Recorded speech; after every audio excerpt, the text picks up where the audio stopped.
Hello and welcome to CX Today. My name is Charlie, and today I'm delighted to be joined by Debbie Thomas, Pre-Sales Director at Enghouse Interactive. Debbie, thank you very much for joining us. How are you doing today? I'm doing really well, Charlie. Thanks very much. Well, it's great to have you with us today to talk about all the latest goings on that you have going at Enghouse. I know Enghouse is one of those CX providers which has such a deep portfolio. Hmm. I know we might struggle to talk about everything that you have going on, but I think maybe the best place to start this conversation maybe in by simply asking you kind of which of your current products within that wide portfolio are really starting to resonate with your customers. Yeah, I mean, I think we've seen in the market generally there is a general move from on-premise into the cloud. Mm. So our Enghouse CCaaS platform, contact center as a service, we're certainly starting to see a lot of customers switching from on-premise to that solution. Obviously, reasons are several reasons, including the cost of maintaining their on-premise kit, wanting to move to cloud UC platforms. Is a really nice integration with Cloud Contact Center as well.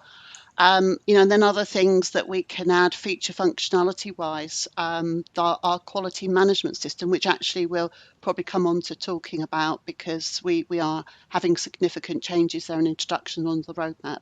But a combination of cloud contact center and quality management, I would say, is where we're getting the most interest right now.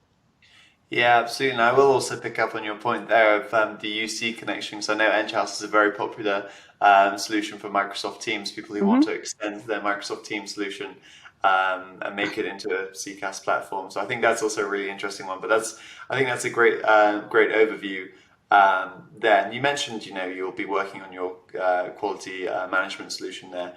What else is kind of currently, I don't know, actually, maybe you want to speak more to that, and what else is on the Enghouse roadmap going forwards this year? Yeah, I mean, as you said, Charlie, we do have a wide and rich product portfolio. So, kind of thinking about what might be interesting to the audience, I think I'd like to focus on our strategy for how we're going to be enhancing the way we're using artificial intelligence, and particularly around in the CCaaS platform, focusing on contact deflection, agent assistance, and also post-interaction handling, sort of supportive services and also analytics. Yeah. Um, so maybe if I just start with contact deflection, I think as consumers, we've all experienced, going into self-service mode, sometimes being forced down that route through IVRs, chatbots, voice bots. Um, Enghouse has got a lot of experience, particularly in the IVR world, 20 plus years. Obviously, more recently, as AI technologies have come out to support the bots, chat and voice bots, we've been moving into that area too. And I think there's been a lot of talk, particularly towards the end of last year, with Chat GPT being released, about generative AI. And that's going to open up a lot more opportunities for CX solutions and service providers like ourselves, particularly because it has become exceptionally better in the last year. And so the sorts of things, at the moment, when you are conversing with a bot, it's still very much traditionally a structured conversation.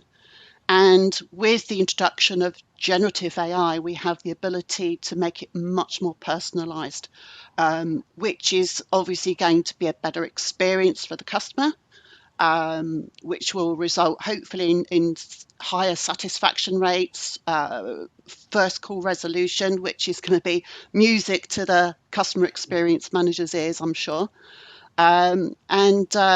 It's just going to add a lot of value, maybe makes consumers more willing to use self-service as well.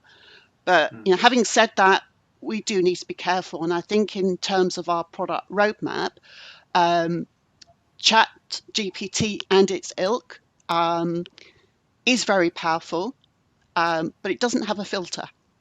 And there's in a sense, you can't really control what it says. And so I think what we need to do is, and actually AI hallucination is a real thing, and it can make a conversation, an argument very compelling.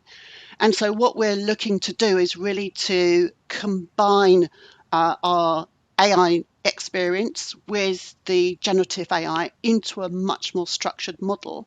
So basically adding that filter. Hmm.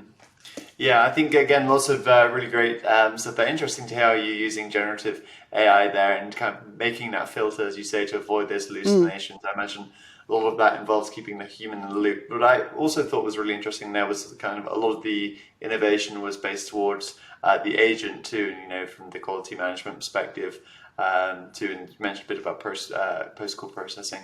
Also, and I think it was very interesting because I saw a bit of Gartner research recently, which suggested that I think each of the five most valuable technologies in customer service software were those that support agent experiences. So I think that's very interesting too that you're really mm, focusing on that angle.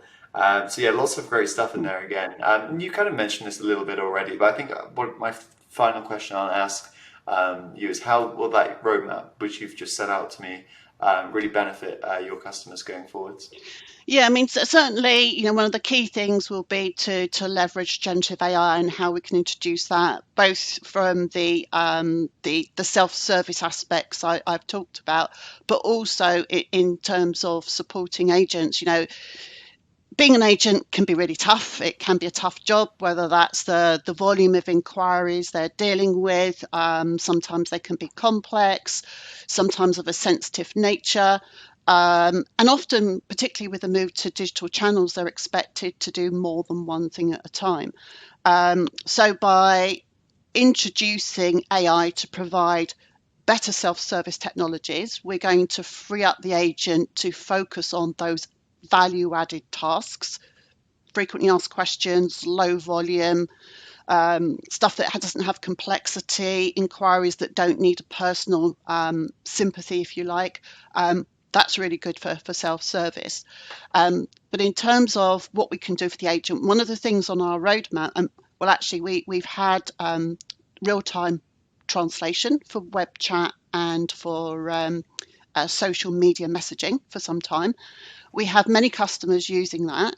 Obviously, these tend to be the global organizations who, in terms of their customer experience, they're offering contact center operations on the follow the sun basis.